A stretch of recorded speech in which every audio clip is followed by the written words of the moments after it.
Welcome back to the Frank Roche Show. If you haven't already done so, subscribe to the channel. Please like the video, tell your friends and family, click the bell for notifications. Appreciate the support. A bunch of headlines have my attention today. I thought we'd take some time to check in on Ukraine, Russia. The slugfest continues. Hundreds of thousands continue to die. Many, many more injured. People displaced in the millions. Absolute destruction of Ukraine's infrastructure. And neither side is making much headway, except that Russia seems to be learning from its mistakes of the past couple of years, is energizing its economy to support the war effort, and he's getting lots of help from other nations. As I told you, in February, March of 2022, sanctions never work. Cheating on sanctions is constant. In fact, China is just been threatened by Secretary Treasury Janet Yellen to not help Russia while she was visiting with Xi Jinping in China today. Russia's gained some ground over the past several months. Ukraine has been targeting Russian assets inside of Russia.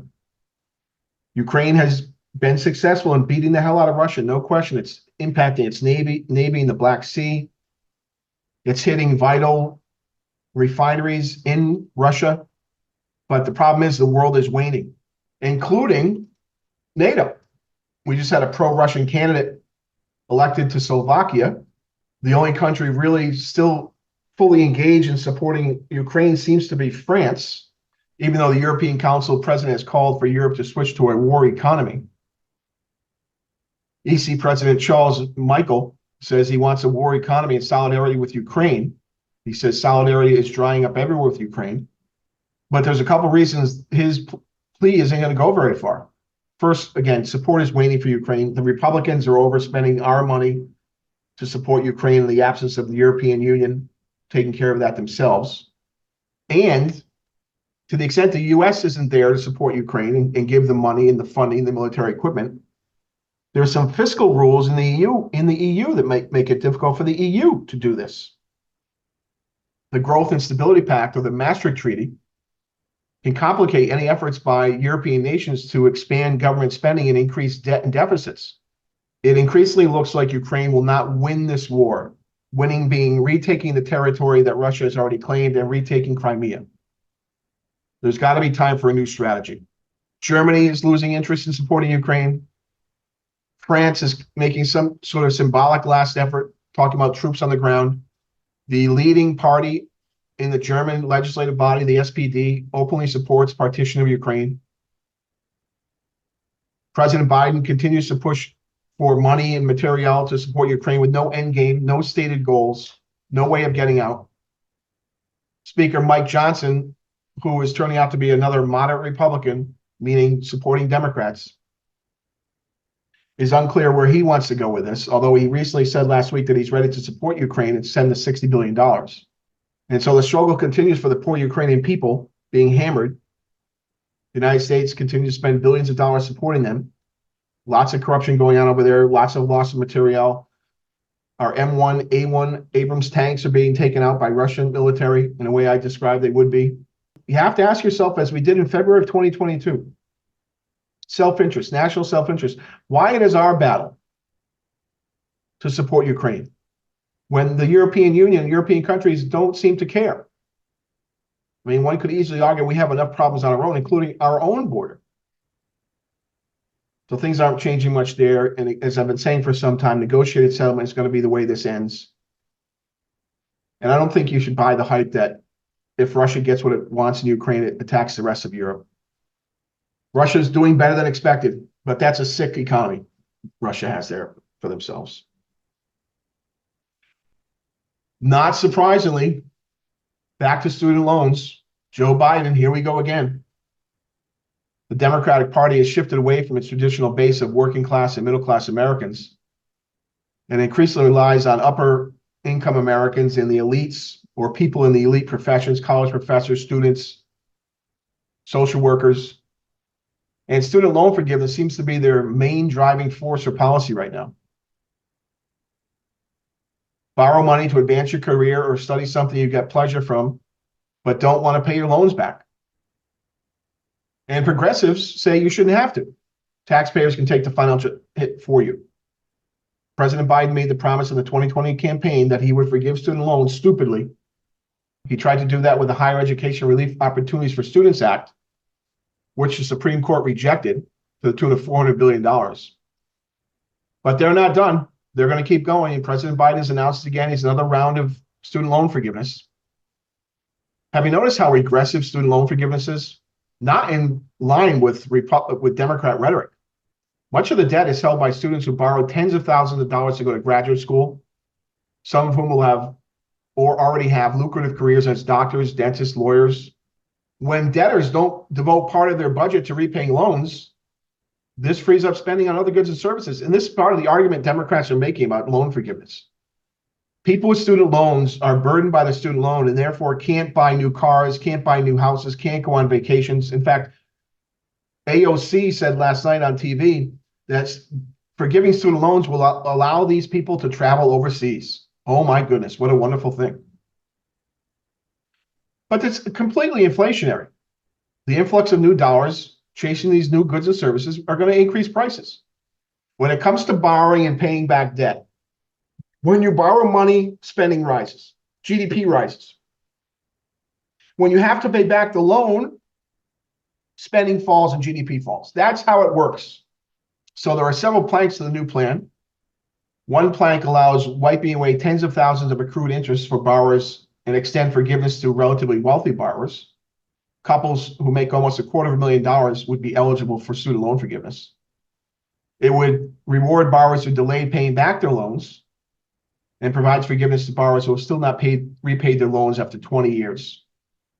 You're not paying back your loans after 20 years. You got bigger problems in your student loans. The legal basis for this is the 1965 Higher Education Act.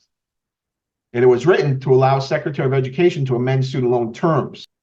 Perhaps the worst thing about these student loan forgiveness deals is that even if the courts limit or strike down some of these executive actions, student loan borrowers, to the extent they are rational, should price in a now higher probability that a Democrat president at some point in the future will bail them out, no matter how regressive the policy is. Rational expectations on the part of student loan borrowers, which we call moral hazard, has now increased the probability of a sudden windfall in the form of student loan forgiveness. It's going to encourage these people to save less, deprioritize paying off loans they voluntarily took, and increase their spending on consumption. And again, highly inflationary. And the moral hazard, of course, is it might encourage borrowers to run up even higher tabs because they know there is some possibility that Biden or some other politician will forgive their loans. This is just buying votes. And it's not even buying young votes. It's buying votes from the 30, 40, 50-year-olds. Unless Congress acts to change or challenge this unilateral executive action, there's going to be a heavy political cost. Republicans are doing nothing on this. This is a winner. Anyone that's ever been to college will be on the side of no loan forgiveness. Anyone that's ever paid back a student loan will be on their side. Republicans should challenge this in the courts as aggressively as possible and stop this insanity. President Biden, on record for the most executive orders so far through this many months in a presidency, he's wielding that executive order pen in a way that Democrats would be angry with if it was a Republican.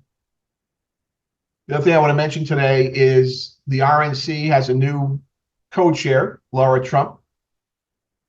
And she was giving interviews and said election integrity is the top priority in the upcoming November election, and the committee is focused on it like a laser. She was on Fox News. She said, when you talk about election integrity, it is vital, and that's true, it is vital. And we rank very low internationally on election integrity, and 2020 was not a good election for integrity. It's the number one thing we're focused on, she said, apart from getting former President Trump elected, of course. And the RNC chair, Michael Whatley, was also on the interview and agreed spending every dollar raised on two critical core missions, increasing voter turnout and protecting the ballot. The RNC is apparently working with state legislatures, boards of elections, and secretaries of state to ensure implementation of the rules of the road. And when you have mail-in ballots, involuntary mail-in ballots, so they're going to be sent to everybody in blue states, whether they want one or not. This is not absentee ballot voting. We're good on that. This is mail-in voting. And so They're training thousands of observers and attorneys to make sure they're in the room when a vote is cast and counted. Everybody wants fair, accurate, secure, and transparent elections. And if we don't have those things, every election is going to be contested as a steal. And protecting the sanctity of the ballot is critically important. So Democrats are focused on cheating, Republicans are focused on cheating, and since 2020, it's been a major issue. Since 2000, it's been a major issue. Remember, Democrats contested the 2000 election, they contested the 2004 election, they contested the 2016 election, Republicans contested 2020, and 2020 was very unusual. A lot of irregularities in that election. It's a moot point now, but I'm glad to see this. I hope it's real, I hope it's legit, I hope both sides do this so that the election is free and fair and secure. Another thing that has my attention today is Saudi Arabia. Have you heard about this Neom city? They want to build the 500-mile city in the desert. If you're someone that's complaining about global warming or complaining about climate change or is deeply concerned about these things, this is an indication that the global elites who talk about global warming and climate change and changing the way we live our lives are lying to us. Don't talk to me about global warming, scarce resources, when we're allowing a nation to build a 500-mile long city in the desert. That's going to require huge amounts of energy. Fossil fuel energy, that is. So originally, when the Saudi government announced the plan, they said 1.5 million people would live in the city. It's a building 500 miles long in a straight line through the desert. Now they've changed their goals and now expecting fewer than 300,000 residents to live in the city. Expecting this to be completed by 2030. This is part of Saudi Arabia's Vision 2030 strategy to diversify the economy away from fossil fuels. The whole region's trying to do this. Every oil nation in the Middle East is trying to do this. The line will have no cars, no roads, a high-speed rail service running across the length of the city. Think about the impact on the environment. Think about the impact of the migration of animals. Think about birds. If the world is concerned about climate change and global warming, these are the things we can't do. But since we're doing them, it means the world is not concerned about climate change and global warming. Now, with that in mind, I see stories about a secretive experiment about to occur over San Francisco. Remember now, the urgency on global warming or climate change is driven by a computer model that forecasts that if the human race doesn't do something to stall the rise in temperatures around the world, the global temperature of the planet, within the next 9 years, so by early 2030s, we will forever be doomed for the rest of human existence. A computer model with thousands and thousands of variables, speculation, pure speculation. The model will be wrong, but we're acting as if the model is going to be right. And there's an experiment they want to do over San Francisco Bay that's going to shoot trillions of aerosol particles into the sky to increase cloud cover in the name of preventing global warming. And the details of the experiment are being held back to avoid public backlash. It's the Coastal Atmospheric Aerosol Research and Engagement, or CARE, C-A-A-R-E, using specially built sprayers to shoot trillions of sea salt particles into the sky in an effort to increase the density and reflective capacity of marine clouds. To reduce sun. The experiment is taking place when conditions permit atop the USS Hornet Sea and Air and Space Museum in Alameda, California, and will run through the end of May. A geoengineering experiment in San Francisco. What could go wrong? There's all kinds of potential negative effects. Could harm communities, could harm ecosystems. The Earth needs the sun. The Earth needs CO2. It's incredible this test has been kept under wraps with little public engagement whatsoever. Won't be surprised to know that Bill Gates is funding this insanity. And this is one of many things I've heard talked about to protect us from the sun, like putting shades up into the atmosphere to block the sun, metal particles into the atmosphere to block the sun. Even the Scientific American now reports that there's real warning to be had here. Creating artificial cloud cover can alter weather patterns in unclear ways and potentially limit the productivity of fisheries and farms. Participants won't answer email questions, won't answer interviews. Even the New York Times says the secret is based on concerns the public will push back on them. Greg Goldsmith, the Associate Dean for Research and Development at Chapman University, says history has shown us that when we insert ourselves into modification of nature, there are always very serious unintended consequences. We've lost our collective minds. All right, then one more thing before I get into the economy and markets. The View. If you want some good comedy, watch The View. Anyway, Sunny Hostin, one of the View panel members. Sunny Hostin says that the solar eclipse and the earthquake in New Jersey on Friday are related to climate change. All those things together would maybe lead one to believe that either climate change exists or something is really going on. Now, this isn't the first lefty who said this. A U.S. Senate candidate in New Jersey, Christina Amira Khalil, went viral when she posted on social media claiming the earthquake that rocked New York and New Jersey on Friday was caused by climate change. The post was widely mocked and deleted, of course. But no, the eclipse, the earthquake, these are not caused by global warming or climate change. In fact, even Sunny Hostin mentioned the cicada breeding season that's coming up related to climate change. No. What goes on under the core of the earth, under the crust of the earth, is not related to global temperatures on the surface of the earth. Stupidity, really. All right, that's all I have for you today. Always try to buy American.